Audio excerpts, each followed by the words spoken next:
એટલે જેટલા અંશમાં આપણી અંદર પ્રકાશ વધશે ને એટલા અંશમાં એમ ખ્યાલ આવશે કે આપણે લિમિટેડ વાળા છીએ.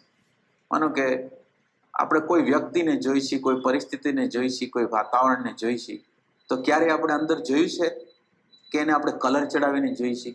કોઈ વ્યક્તિ આપણી ઘરે આવ્યું, જાણીતું વ્યક્તિ છે, તો આપણે એને કેવા ભાવથી જોઈ છીએ? કાં ગમાથી, કાં અણગમાથી. તો આ બુદ્ધિ છે એનો પોતાનો કલર ચડાવે છે, અને આપણે કોઈ પણ વસ્તુને કલર વગર જોઈ શકતા નથી. તો આ કલર વગર જોઈ શકતા નથી, એમાં કોનો હિસ્સો છે? તો કે આ બુદ્ધિનો હિસ્સો છે. તો આ બુદ્ધિ જે છે એનું ક્યારેય કરતા ક્યારેય દર્શન કરવા દેતી નથી.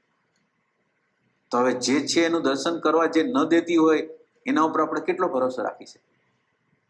એટલે હવે બુદ્ધિ છે એટલે સંઘર્ષ છે. માનો કે અત્યારે મને મારું અપમાન થઈ ગયું, મને આર્થિક રીતે નુકસાન થઈ ગયું, તો આ જે પરિસ્થિતિ છે એ કુદરત દ્વારા, કુદરતની ઇન્ટેલિજન્સ દ્વારા આવેલી છે. અને હું શું કરું છું? તો કે હું એનો વિરોધ કરું છું. હવે કુદરતની આ અનંત નિહારિકાઓનું જેને સર્જન કર્યું છે અને સતત રીતે આ બધા ગોળાઓ ફરી રહ્યા છે, અને ગોળાઓ કોઈ એકબીજાને ભટકાતાય નથી, અને વ્યવસ્થિત રીતે આ વ્યવસ્થા ચાલે છે. તો એ કુદરતે આપણા જીવનની અંદર કોઈ ઘટના ઘટાડી છે, તો શું વ્યર્થ છે?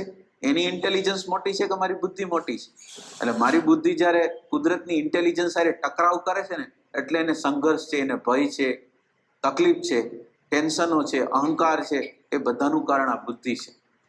એટલે બુદ્ધિ છે એ શ્રાપિત કહેવાય. બુદ્ધિને લીધે આપણને કેટલાય પ્રકારના પ્રોબ્લેમો, કેટલાય પ્રકારના ખોટા સાચા કર્મો બધું થઈ જાય છે. અને બુદ્ધિ જ્યારે નિષ્ક્રિય થાય ને, હવે આ જેમાં ઉમાં મા બાપ હતા, નાનો બાળક હતો, એ અકર્તા થયો એટલે મા બાપ કરતા થઈ ગયા. એમ બુદ્ધિની જેટલા અંશમાં નિષ્ક્રિયતા કરી એટલા અંશમાં સમષ્ટિ છે એ કરતા બની જાય. આપણે અકર્તા થઈ ગયા અને સમષ્ટિ છે એ કરતા થઈ ગઈ. તમે તમારા વિશે વિચાર કરવાનું બંધ કરો એટલે બીજા 10 જણા તમારા માટે વિચાર કરે. તો એનો એ આપણા જીવનનો અનુભવ છે. આપણે વિચાર ન કરી તો 10 જણા આપણો વિચાર કરે છે. તો આપણે જેટલા અંશમાં અકર્તા થાય છે એટલા અંશમાં સમષ્ટિ છે એ કરતા થાય છે. એટલે આ જે સમાજ દ્વારા ઊભો થયેલો ભ્રમ છે, પણ એને બરાબર રીતે આપણે વર્તમાનના પ્રકાશ દ્વારા જો જોઈ તો આ ભ્રમ છે એ તૂટી જાય એવો છે. સતત રીતે માનો કે સક્રિય રીએ, બુદ્ધિની સક્રિયતા સતત રીએ અને ઊંઘ નામની વસ્તુ ન હોય તો શું થાય? 10 દિવસ 15 દિવસ આપણને ઊંઘ ન કરવા દીધી હોય તો બીજી વસ્તુ કે બુદ્ધિ કરતા કોઈ મોટી શક્તિ છે.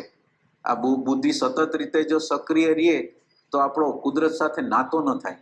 અને આ સુસુપ્તિ અવસ્થા એવી છે કે આપણો કુદરત સાથે અસ્તિત્વ સાથે નાતો કરે છે, નિર્વિચાર અવસ્થા છે. અને આ નિર્વિચાર અવસ્થાની અંદર આપણે જ્યારે એની અંદર જોડાઈ જાય છે તો ઉર્જાથી ભરાઈ જાય છે.